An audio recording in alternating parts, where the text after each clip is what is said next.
Welcome back, everybody, to another YouTube edition of the Fatboyz Dynasty podcast hosted by the Fantasy Holics. Here, as always, Bo and Brant coming at you. This week, we're going to get into a little bit of some deeper dives on the division, some of the cap space issues that teams may be facing, some of the pieces that they may be trying to replace this offseason, and how they may go about doing that. This week, I know we're gonna stick with the two South divisions in the AFC and the NFC. So, without further ado, Brant, do you got anything to say before we get started on these teams? No, over these next couple of weeks, it's going to be kind of just talking about, some breakdowns, get us ready for the draft, get us ready for free agency, talk about, what teams are going to be looking for, what possible fits there could be for those teams. Breaking down some of the salary cap. I know you're a little more in depth on the salary cap thing than me. I'm still learning exactly how that all works there. I just kind of sit there and pray and see who goes where. But yeah, we'll stick with the AFC South or both South divisions today. We're going to kick it off with the NFC South. So you want to kick us off? Or you want me to kick us off with the Atlanta? Let's jump right into this. So I think first and foremost, it goes without saying that there's a few teams that we're going to talk about over the course of the next several weeks that have tons of salary cap money to spend, like the Chicago Bears and a team that you're going to talk about today, and another team I'll talk about today. But a lot of these teams, I think we're going to start to see that are kind of getting cash strapped. They've kind of went all in to try to win a title. Maybe it did happen for some of the teams, maybe it didn't, but it's going to leave the waters pretty murky.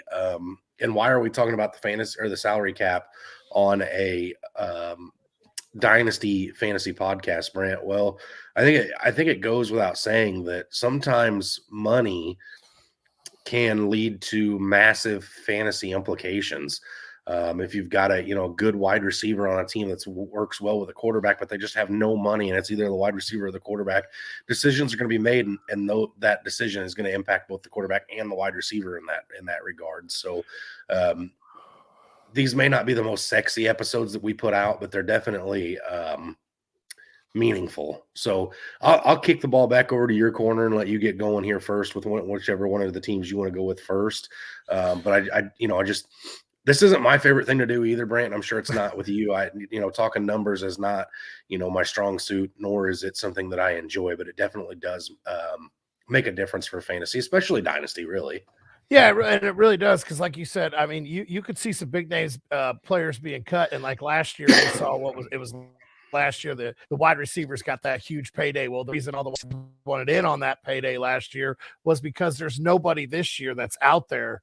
So they had to strike while the iron was hot. Like this year, you're going to see the running backs kind of set the market with Barkley and them. But that's really, there's only a few names of running backs out there that are going to set that market. But that's where you start seeing that salary cap come in. And I know the COVID year a couple years ago had a big issues with the salary cap and how it's changed over the past couple of years. And I think we're starting to see that hit. So you're going to see a lot of reconstruction contracts, I think, and you're going to see a lot of big names actually probably get cut this offseason.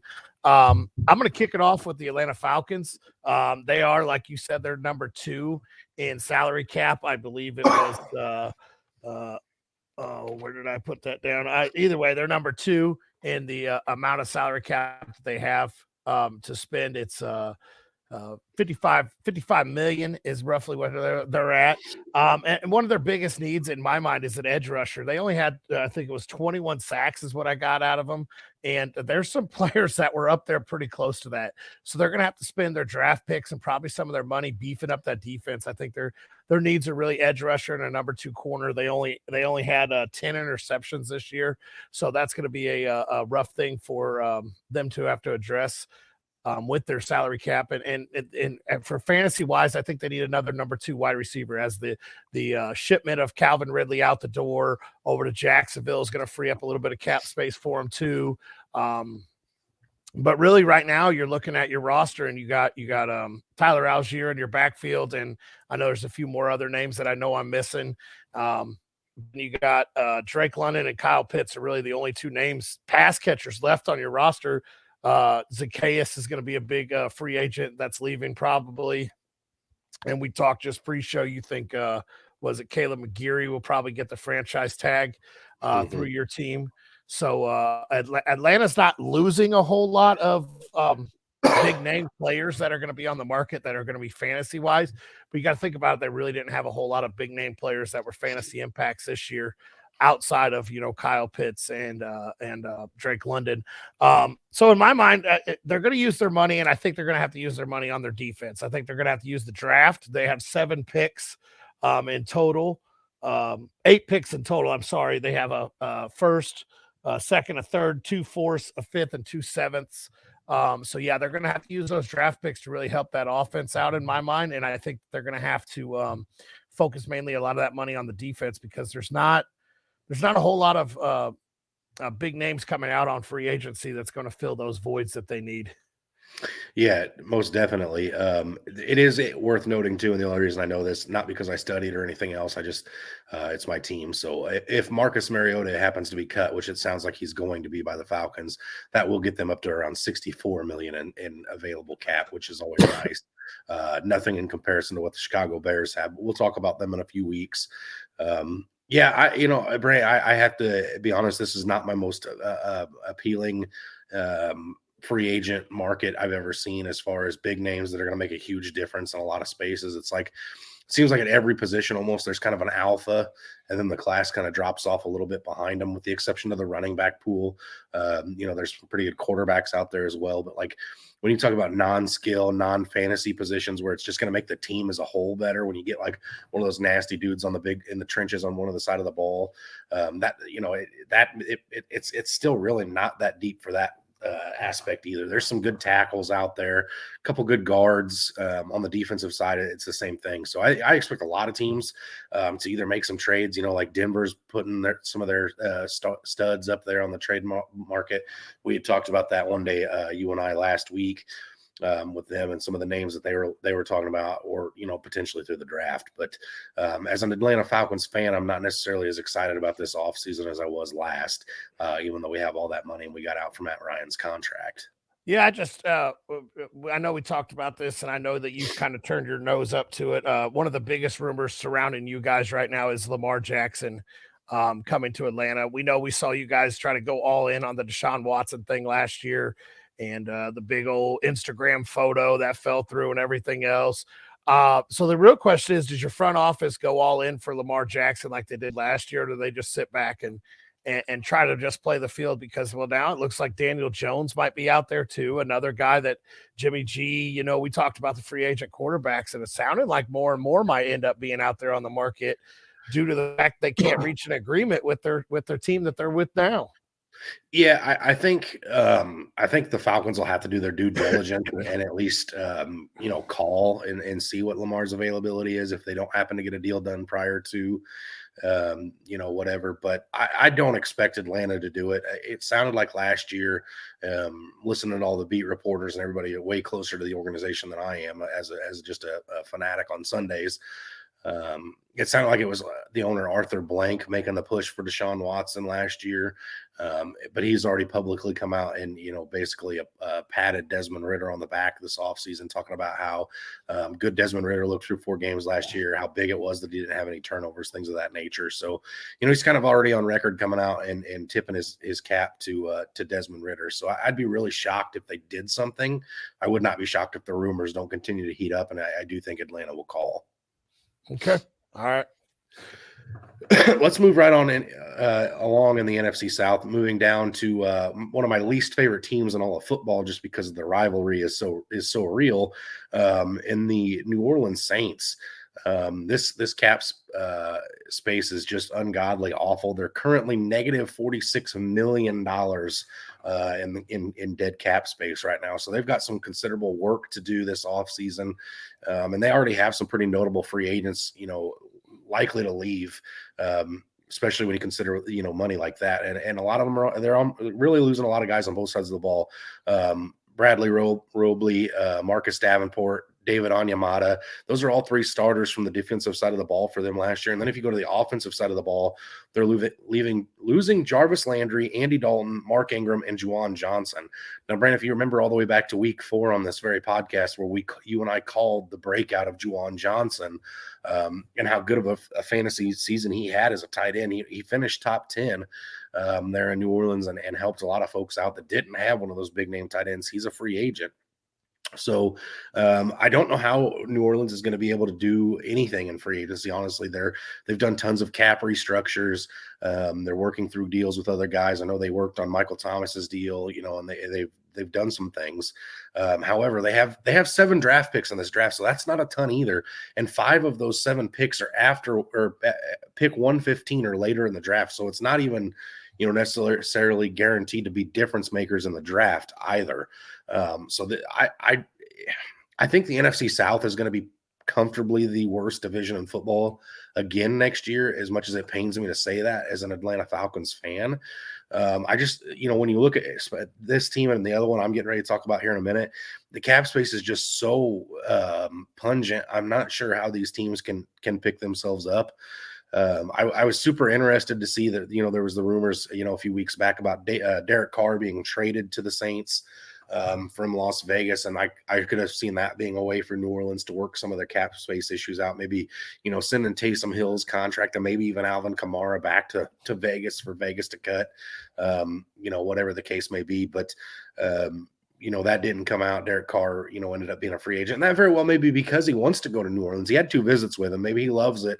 And it was like, I'm not going to help my former team to hurt my current team, kind of a thing. Like he didn't want New Orleans to have to give up picks to Vegas to get him when he could just go sign there. So maybe there's some crazy way New Orleans can work their salary cap. And it happens every year. I mean, listen, there's going to be a fielded team in New Orleans, right? Like the NFL is not going to allow them to trot out like a backup quarterback from the XFL or the USFL out there and be horrible for ratings. Like no shade thrown at PJ Walker, but you're not going to see the NFL do this with the New Orleans Saints or any other team. They're going to have something happen. And then one last piece of note here, Brant, and then I'm going to let you chime in on the New Orleans Saints. The Alvin Kamara situation is coming to a head as well. The indictments were filed last week, indicting him and 2 others for his role in they call it an assault. I'll call it more of a bar fight, even though I wasn't there nor a lawyer. But it seems like it was a bar fight after the Pro Bowl last year in Vegas. But he was indicted. A lot of people thought the suspension was going to come this year because of how backed up the courts were last year, especially in Vegas. So there's a ton of talk out there, just like Joe Mixon with Cincinnati. There's a lot of talk that Alvin Kamara gets cut. It would save New Orleans around $6 million in cap money. So it's something that I definitely see that New Orleans could do. And again, there's one back on the roster there, and it's Eno Benjamin. So definitely something to pay attention to. Yeah, definitely. David, I know David Johnson at one point was on their roster too last year. He's also a free agent this year. Yeah, I was going to say, I'm assuming he's probably a free agent. He probably signed a 1-year deal. But yeah, New Orleans had the same issue last year. They were in cap devastation last year, and they're in it again this year.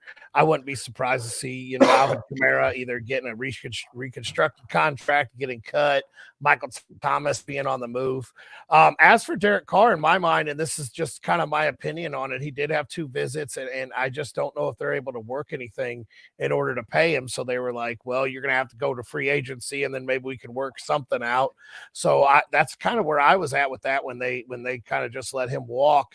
I know he's also had 2 visits with the Jets, which we will talk about the Jets later on.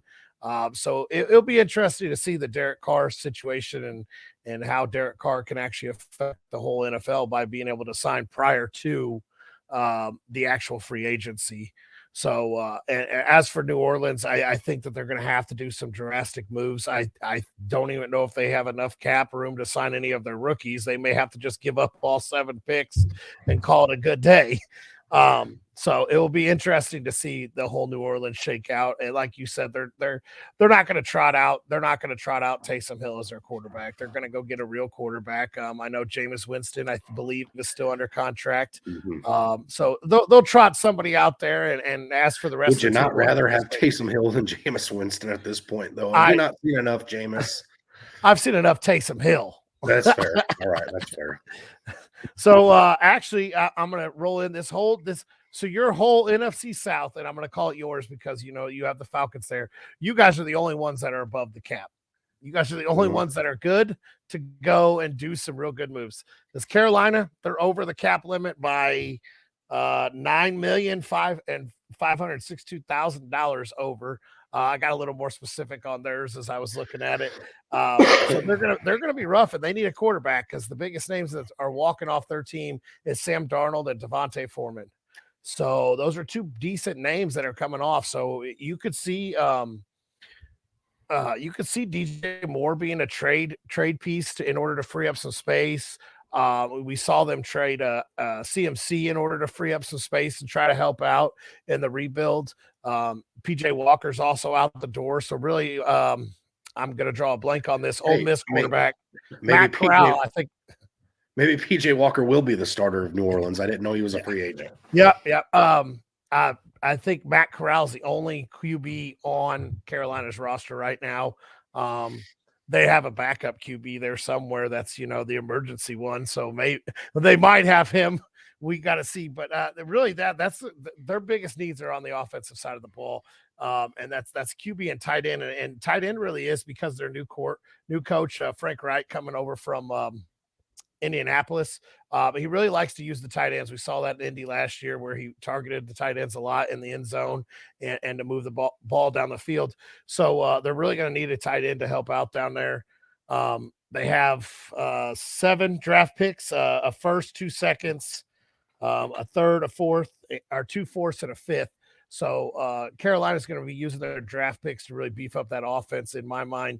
The only real downfall, that defense looked pretty decent last year, but the downfall to that defense was another cornerback. They're going to need another cornerback to really help ease up the pass or ease up the, passing over the top of them. So I see Carolina using their picks to beef up because they're not going to have the money to go after a Saquon Barkley or a Josh Jacobs or a David Montgomery to fill their backfield.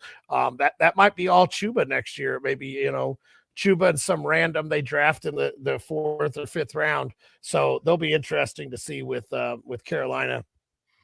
So it'd be interesting to see what they do with the cuts. I kind of want to see DJ Moore get cut and see what he can actually do in a good offense with a capable quarterback, but Lord knows if he gets cut, he'll probably wind up in Houston or something like that with only Lord knows who throwing the football, or down there in Arizona with little tiny Kyler Murray throwing the ball over a big old line.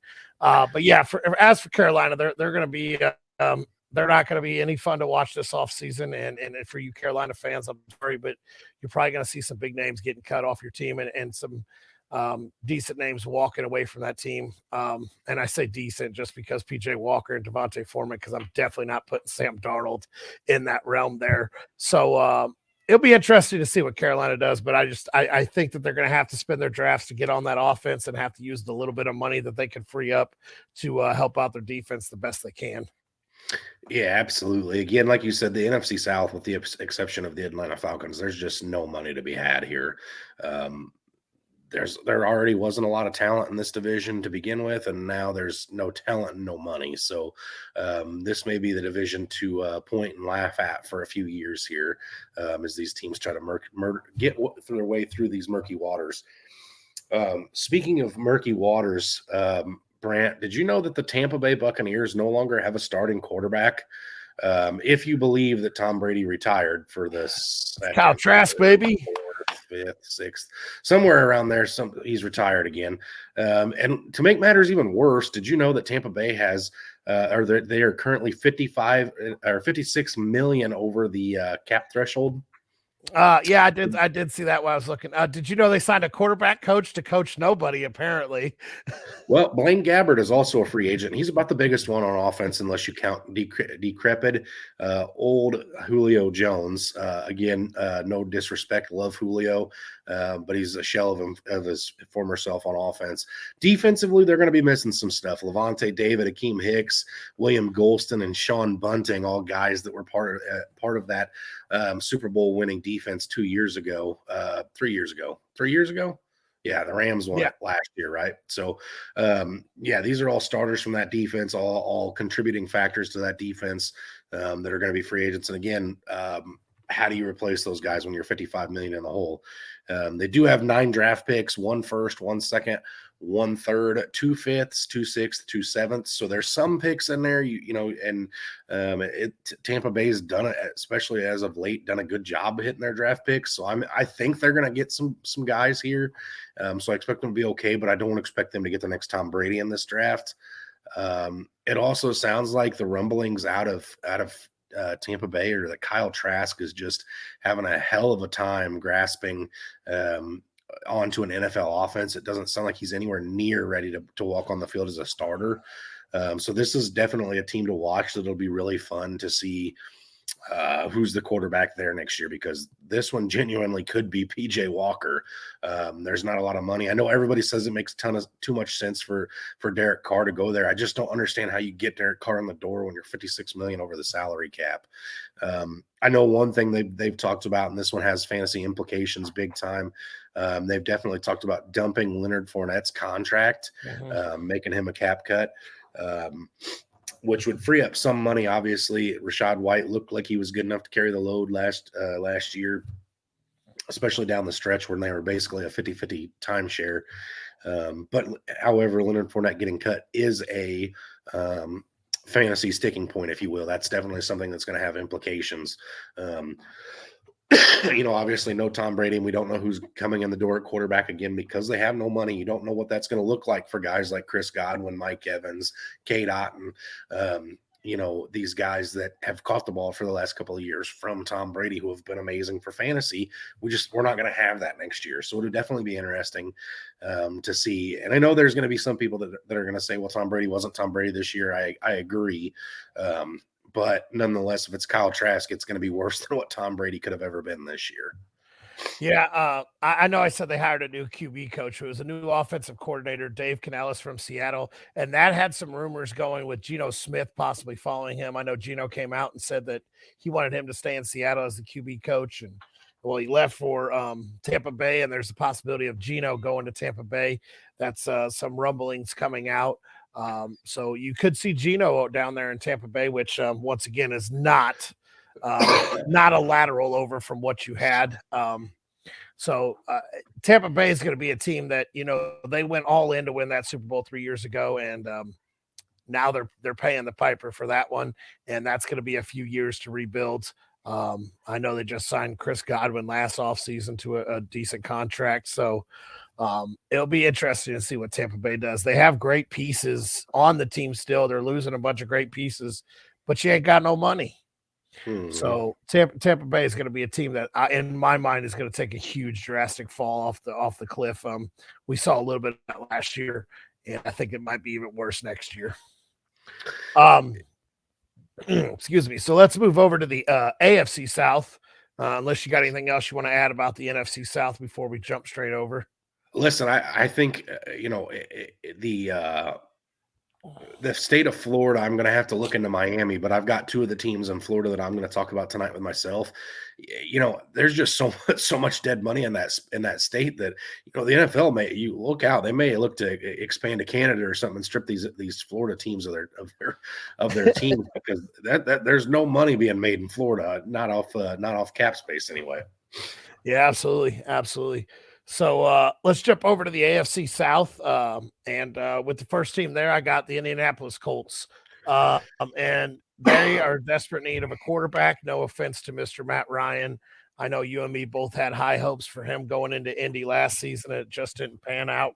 But I think they really need a quarterback and they need a wide receiver. They have a top 10 pick in order to possibly get a quarterback. I would definitely consider them to be a team to see in the talk of trading up into the top 3 in order to go get a QB. So with Indy, their biggest loss on offense is really Paris Campbell. It's not a whole lot of loss on the offensive side. And then they have a defensive end, Yannick. I'm not even going to try his last name. He was 13. Yeah. He was 13 mil. He is also a free agent. But that defense is so young and built up. They have so much already invested in them. I know they had some injury concerns this past season, but that defense you just kind of need to leave alone and let them gel. No, they added Shane Steichen, the OC from Philly, as their new head coach, and we saw what he could do with Jalen Hurts, where he was able to change the playbook up from Carson Wentz to or be part of the change from Carson Wentz to Jalen Hurts. So I think he'll adapt very well to whatever quarterback they end up with. This is a place I would love to see Derek Carr. And then let them invest that top 10 pick in one of these stud wide receivers coming out. There's only a few names, but I think they have to get a number 2 to go opposite of Michael Pittman. Obviously, what was there was not the answer. They need to go back to what they do best, and that is lean on Jonathan Taylor.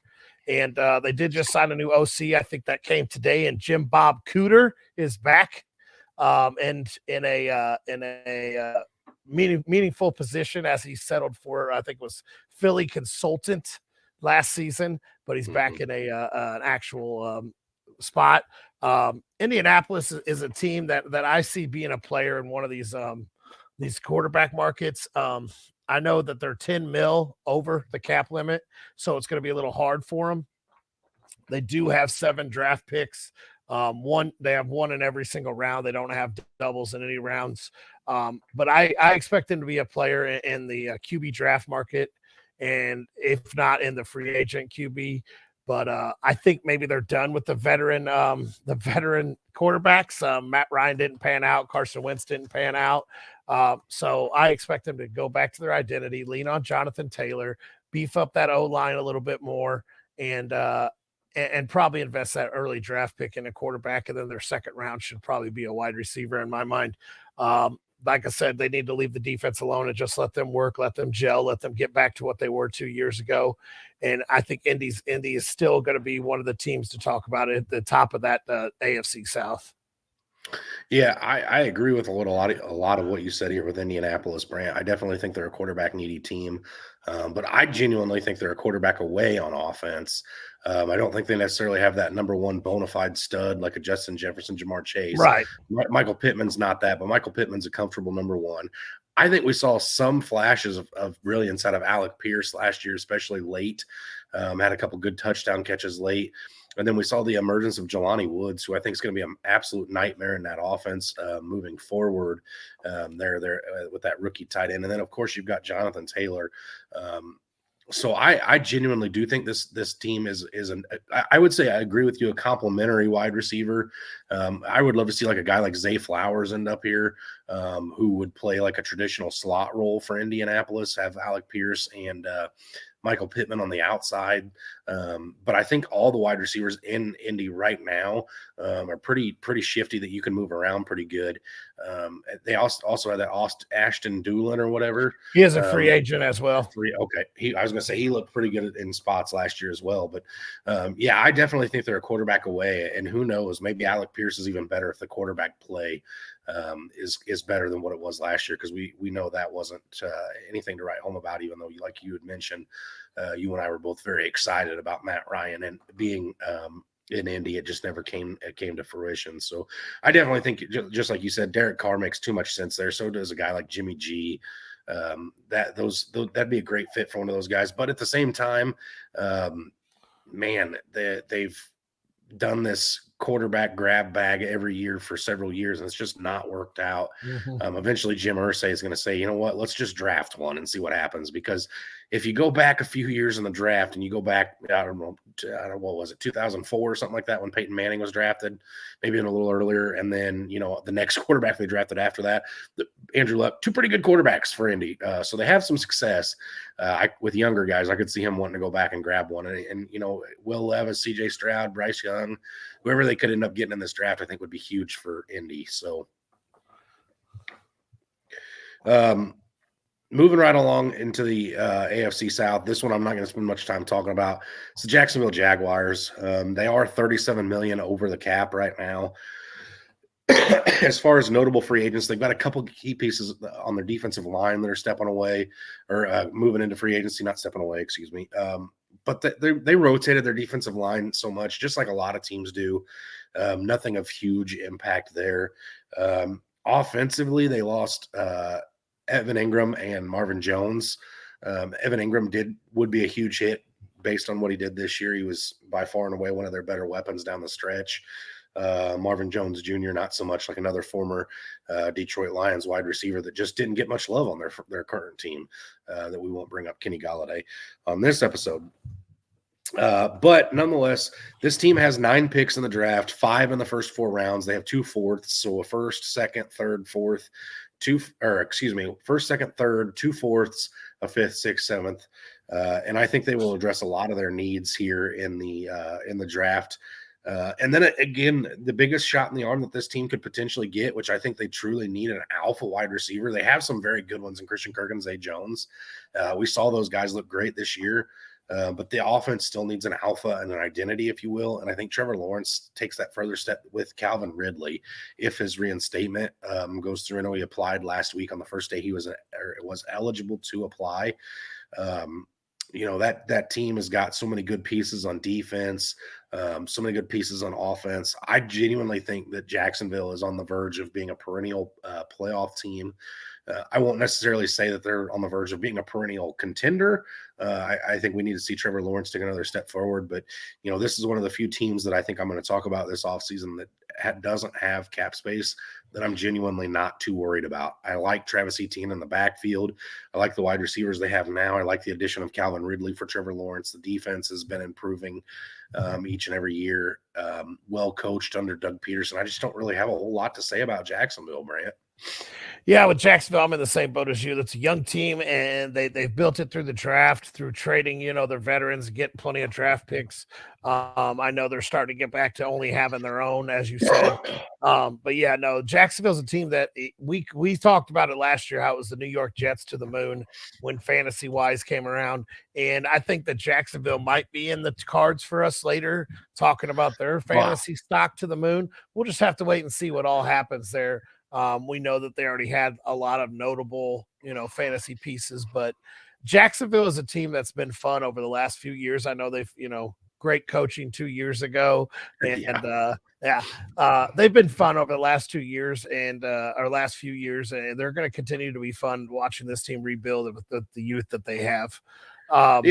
Brant, listen, I mean, when it comes to my money, I'm already willing to put Trevor Lawrence, especially in startup leagues, as a top 10 quarterback to be drafted in Dynasty Startup. I'm willing to put, Christian Kirk, Zay Jones, and Calvin Ridley in the top 50 wide receivers to be drafted in a startup. And I'm willing to put ETN in the top 15 and running backs in a startup just because of the age here. I'm willing to say right now that I'm getting on board this rocket ship blasting off for, hell, this may go past the moon. We may be on the way to Mars here with this team. But I'm willing to get on record and say it right now. There's too much here that I like. I'm not sure I'm going to get you in agreement today, but this very well could surpass the Jets' fantasy relevancy that we expected last year this coming season with the Jags. So we're going to go from one of your or one of the younger teams in the NFL to one of the older teams in the NFL, and that's the Tennessee Titans. You got Derrick Henry, who's just a monster in the backfield. I don't know if you can ever slow him down. I don't know if age is a thing for him. We know we've seen him get banged up the last 2 years, miss a game or two here and there. But as for Tennessee, they are 23 million over the cap. So they're not going to do a whole lot in free agency. They need to reset their offensive line. In my mind, I know they had the injury to Tyler Lewan. So they need to reset that offensive line for Derrick Henry to give some help with the rush. They were in the bottom. I think they were in the bottom 10 of rush efficiency for their offensive line. I know Derrick Henry didn't make it look like that, but when you get 30 carries a game, it's not that hard to really get 100 yards if you only average about 3.5 yards per carry, or you break off a 70-yard run by yourself pretty much. But yeah, they're losing some notable pieces. I'm gonna put you on the spot here. So they're losing Austin Hooper and Swamman, the tight end. Have we learned it yet? Have we learned the name that's on the roster? Nope. No. We're still saying Okinawa or whatever. So he's Now still you got there. Cowabunga, I think, is what we were calling him. Cowabunga is still there in the tight end spot, and we saw him have a decent season. I expect Ryan Tannehill to be a cut, and I expect him to be a player in either the development of Malik Willis next year. They really, really need to add another wide receiver in my mind, opposite of Treylon Burks. You ready for this? Here's my attempt at it. All right. Chig, first name Chig, Onk Okwu. That was horrible, but that was my attempt. All right, that's OKONKWO. It was like me with Cook up there in Minnesota. It took me a few years to get it right. Also a tough name. Yeah, very, very tough. But yeah, Tennessee. That was Singletary too, by the way. Yeah. Well, I just put them both together. I just wanted them both combined with our powers combined. But yeah, notably on offense, they're losing Austin Hooper. They're losing Dontrell Hilliard, and they're losing Nick Westbrook there, the wide receiver. So they have to add another wide receiver opposite of Treylon Burks. They can't expect him to be the only guy, because if he's going to be the only guy catching the ball, it's easy to cover that if there's nobody else there to catch the ball. They have to add somebody else. I know Robert Woods is still there, but he's almost a shell of what he was there in Los Angeles. I know that one hits you harder. Bo, I know you traded for him, and he hasn't been what he used to be. But yeah, you gotta. In my mind, they have to attack with their 6 picks that they have. They need to attack finding Derrick Henry's replacement or his backup, and possibly attack another quarterback. But Tennessee's a team that really they want to be run first. They have to find a wide receiver to help out with that, to be, a blocking wide receiver and also be able to catch the ball.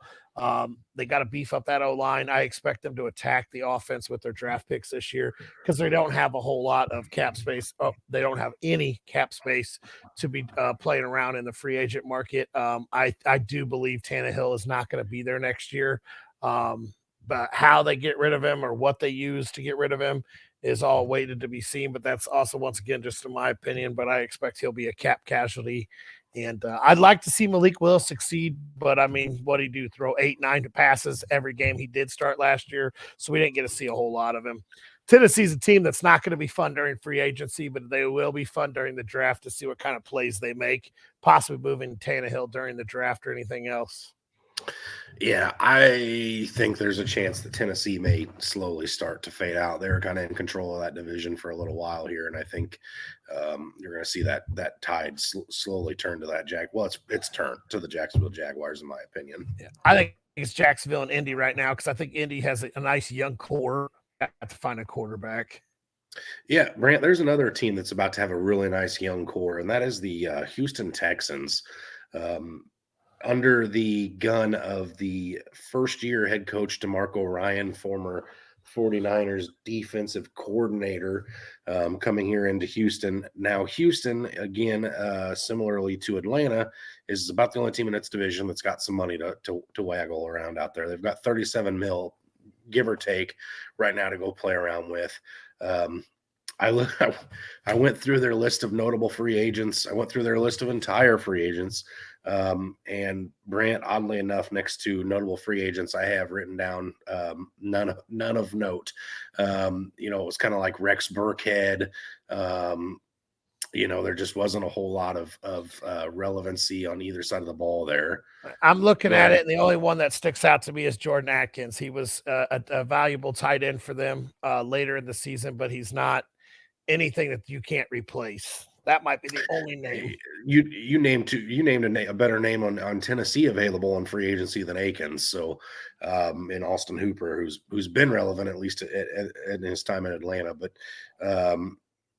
I digress. The Houston Texans, not only do they have plenty of money to throw around a little bit in free agency, they also have 11 draft picks. in this draft, including the number 2 overall, which a lot of people speculate. Obviously, that's going to be a quarterback. I believe they have the number 2 and the number 18, or the number 12, excuse me, the number 2 and the number 12. And a lot of people think that they're going to go ahead and just go quarterback and wide receiver and pair, a tandem together there for this foreseeable future. So we know that means that Nico Collins is still going to be there, but what does that mean for Brandon Cooks? I think Brandon Cooks is gone. Obviously, he got pulled up in front of everybody last year at a team meeting. They stripped the captain's patch off his jersey. He kind of said he didn't want to be there. He wanted traded. Nothing came. They didn't cut him. I don't expect Brandon Cooks to be on the Texans, coming down to September next year, but that could be interesting to see. But I'm very intrigued with the Houston Texans. I'm not, anywhere near saying, Houston Texans, they don't even have a rocket ship built right now, Brant, to go to the moon. They're slowly accumulating chairs and seat belts and steering wheels and, flashing lights and panels and buzzers and all the other high-tech stuff that I'm not near smart enough to name on a rocket ship. But, really, I'm looking at, the team that from last year, and, Davis Mills, I think, is obviously going to be replaced. I think, Nico Collins will be replaced as the 1. I think Nico Collins may be a serviceable number 2, depending on who the quarterback becomes. I'm not sold on Dameon Pierce either. If you're Houston and you're sitting there and you're saying, let's commit to this quarterback, let's go out and let's get him good picks and and weapons, and you're sitting there and you've got let's say they get one of these top 3 wide receivers in Quentin Johnson, Jordan Addison, or Jackson Smith and Jigba at the 12, and then they're sitting there with the number 2 pick in the second round, and it's like, oh, Jahmyr Gibbs hasn't been taken yet, or oh, for some reason Bijan Robinson hasn't been drafted yet. You're going to tell me that they're going to pass on talent like that because they have a guy like Dameon Pierce in the backfield? I'm not sold on that. There's a new head coach in town. That means that he doesn't have to be sold on it yet. I know I was the last one to get on the Dameon Pierce hype train last year, Brant. I think I'm the first one stepping off of it. But Houston, I think, is going to be a just incredibly fun team to watch this offseason. Yeah, Houston, like you said, I was late to the Dameon Pierce got on it a lot quicker than you did, but I was a little late to it. It was as his draft capital started flying up the draft boards. But yeah, I don't see how they can just say that that's the right piece. I mean, he was what, a 3rd, 4th round draft.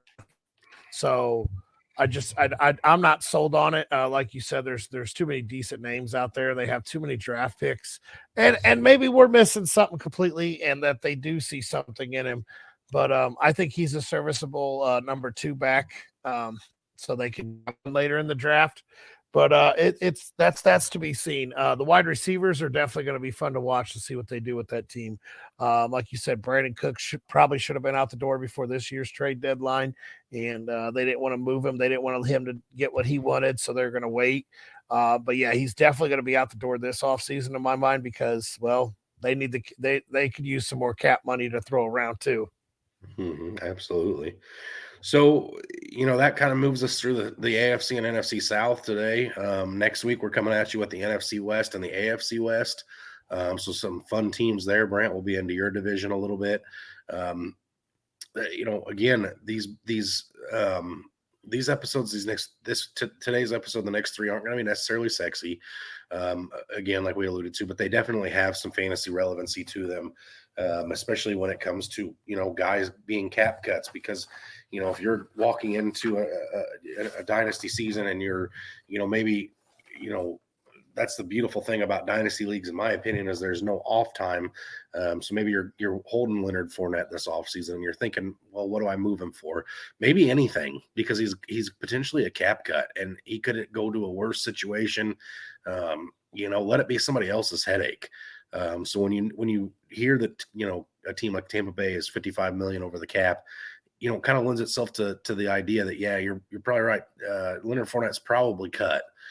So, like I said, you can let him, get a 3rd round rookie pick out of him, which seems low, but let it be somebody else's headache to worry about who he's playing for next year.